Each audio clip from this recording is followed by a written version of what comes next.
Okay, naka-open na yung Photoshop natin. File tayo, new. Open tayo, kailangan naka-pixels. Pixels is 1,800 ang width. And then 1,200 ang height.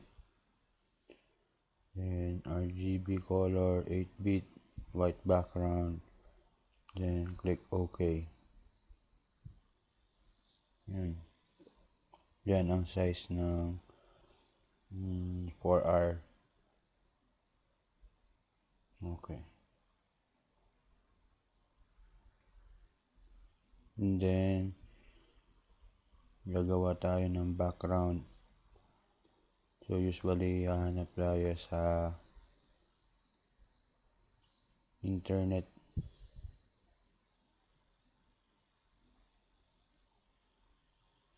Google.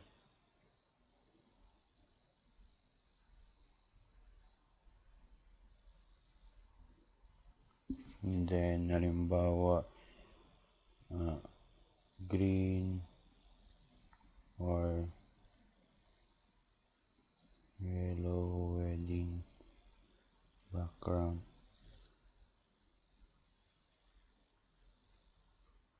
Para mas maganda ang kuha, lagyan natin ng HD para high definition. And then kuha tayo ng isa images. Okay, halimbawa ganito, mas maganda, lagi natin i-check na ang kanyang pixels is mapataas. Like ito 1,800 by 1,200.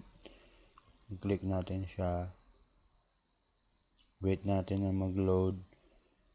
So hindi siya masyadong maganda, hanap tayo isa.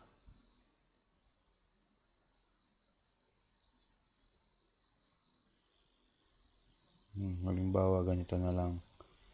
So medyo okay siya, right click natin siya, save as image, tapos nasa fanpics na folder. Halimbawa gagawa tayo ng new folder, March 23.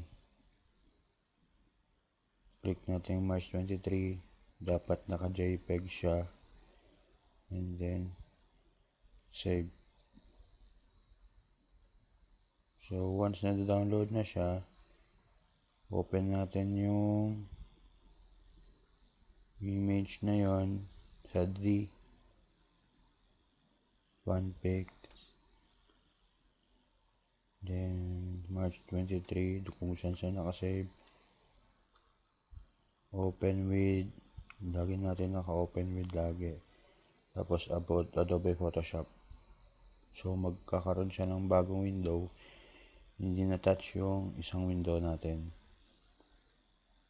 And then duplicate layer, right click, duplicate layer, background copy.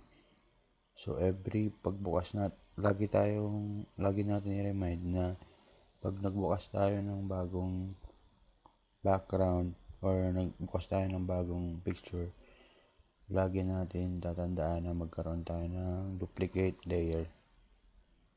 Yan. So okay na siya. I-drag natin to palayo, click natin siya, makikita mo, and tapos i-drag natin yung background copy, lagay natin dito sa layout natin.